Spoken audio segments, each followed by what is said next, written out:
Good evening. Welcome to this event. We all plan and we also kind of believe in astrology.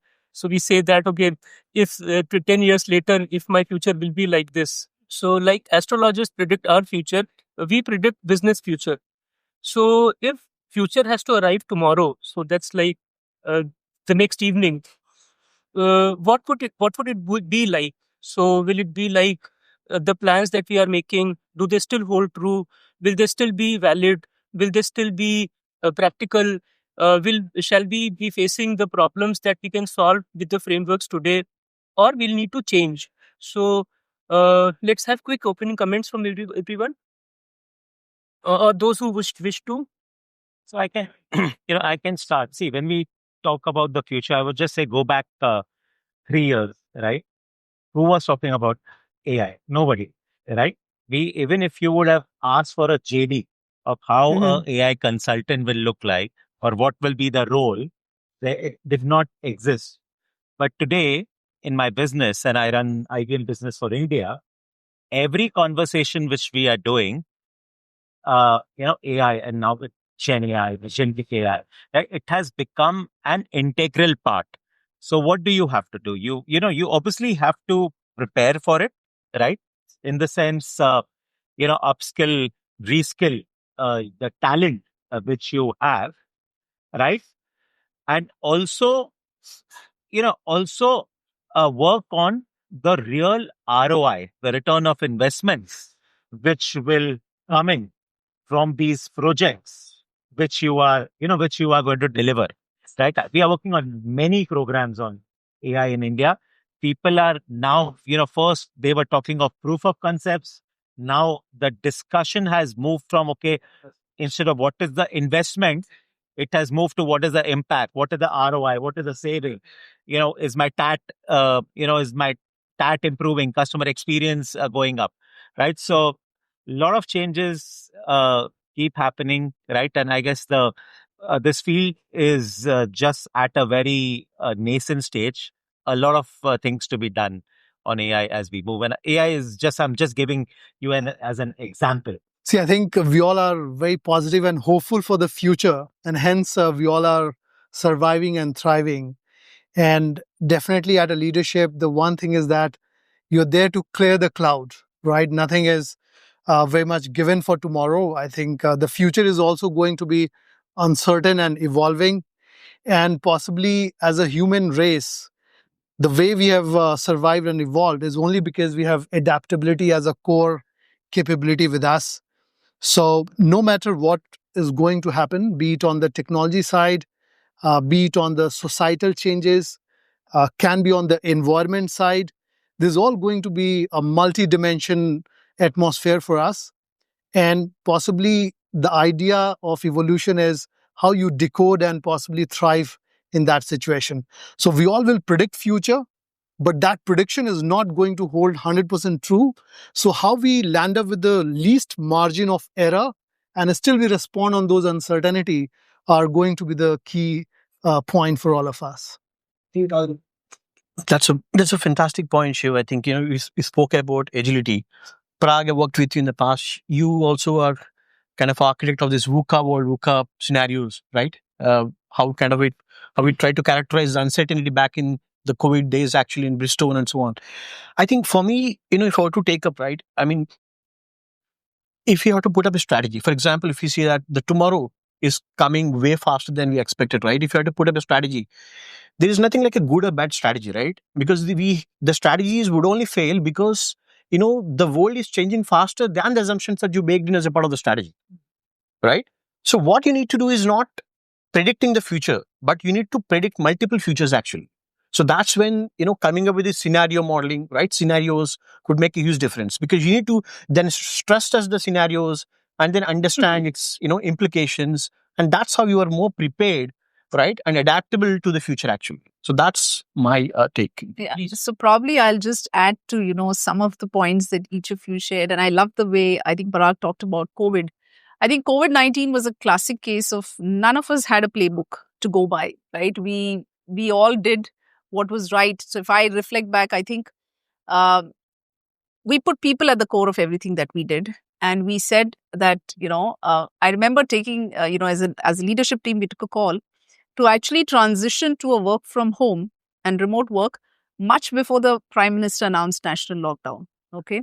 And we didn't know whether there'll be a national lockdown. Honestly, I still remember 15th of March is when in Maharashtra, I think the then Chief Minister announced that only 50% staff comes to office, right? And we took that call that we have a week from now, it was a Monday, by 19th March, we'll transition completely to a work from home. And that went on to be one of the best decisions we made, because we were actually much better prepared to take on business which came in, which I think in our industry, there were very few, organizations which had planned so much in advance. Having said that, and I think we talked about Gen AI and all of that. The reality is none of us can really predict what the future holds. But I think one thing which always holds, and especially for leaders, for all of us through, is to really see that, to be vulnerable enough to say that we don't know it all, right? And to be able to show that, okay, fine, we'll go along the way and see how it works. And the second is, I think, having the compassion at all points of time to see how it impacts people. I think everything that we do, because it impacts people in whichever industry we come from, is to really put people at the core of everything that we do. And at least from my experience, I've seen you can never go wrong there. So I think whatever you said, great points. And one common thing that is emerging out of the conversation is to your, statement that you made, like future is here. What you're trying to find out whether will the plan survive, right? And future is here today, even before we even thought of. Common thing is that is emerging in the whole conversation is it's all about adaptability. It's all about ability to speak up signals. I'm keeping away the black swan event like COVID away, because that's something nobody has a playbook, right? We all learned together. But if I look at a business that I represent, that is implantable medical devices, we have definitely our challenges of disruption happening because of a lot of competitive activities. And this is a space where we clearly say that you cannot extrapolate the past to predict the future, because the future will be very, very different. And look at it, 10 years back, we were all hardware makers in medical devices. We were all hardware makers. From that, we emerged to, somebody who has started accepting automation like robotics and all of that, right? We moved into that. Then we went into data. Now you look at AI. Today, the I would say future is actually arriving in fragments. May not be coming together. Disruption is happening. But one advantage we have in the medical device space is that since we are highly regulated, even if a disruption, if you are not into consumer health, if disruption is happening, there is a longer gestation period to get the technology adopted, right? Because it doesn't, physicians, typically those people who treat you, they're very, very conservative. They will not, kind of adopt a treatment or a, I would say a device unless they have seen data. And in order to generate the data, it will take 3 years. Correct? And to convince, you may start, there may be certain early adopters in somewhere in the system, but it gives you enough time in the medical device space. But if you look at the Medtech, which is health tech, disruption can happen so quickly that by the time you come out with your product, you may see similar 2 or 3 more products is already in the market and they may be doing well. So it's a little different. But then common theme is like I'm kind of joining is that we can't predict. At the same time, we have to make our best effort to minimize the margin of error. Some of the points that the variables have increased a lot, and you don't know from which side the variable will come. Now, the variable could be the business parameters, which are known to us.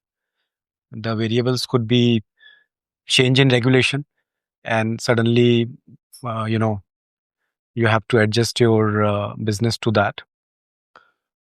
Second thing could be the climatic changes. Suddenly there is so much of downpour, and your people are not able to come or stuck somewhere outside. Now, how do you really plan your critical functions around it?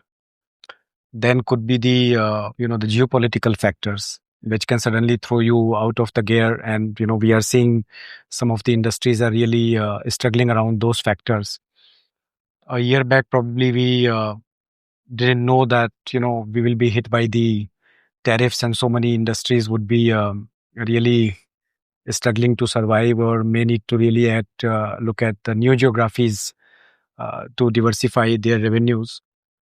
So the point is right that in which directions the future will go, we probably have no clues. And secondly, how much buffer we can build up. That's also very difficult, because one thing which is challenging in India, uh, we are still giving importance to the jugaad rather than the innovation, and that is reflected in our R&D spend. So when we say that, okay, we will be able to counter this eventuality in the future, probably we go to the the jugaad mechanism and try to counter that. If I have to really speak very frankly, at least in my field, we are not prepared, and we don't know from which direction the hurricane can hit. Can it be an optical fiber which somebody can cut, and as a financial services we are hit by that outage? Can there be a change in the regulation? Can my critical resources get stuck in the traffic? Can the revenue line item go down suddenly? And the way, again, some of the metrics in our country has evolved, that we have always raised towards the bottom in terms of managing the cost. And when we try to do that, it leaves a very little scope for we to create the eventualities and the buffer. So unless we start getting the pricing power, number one, or we start projecting ourselves that, or there has to be some refusal somewhere that at particular cost we will not do the work, and hence we are ready for the eventuality, and then only I think the survival will happen. Otherwise it's uh, we can continue in a linear way, and someday some parameter will throw the business out of gear.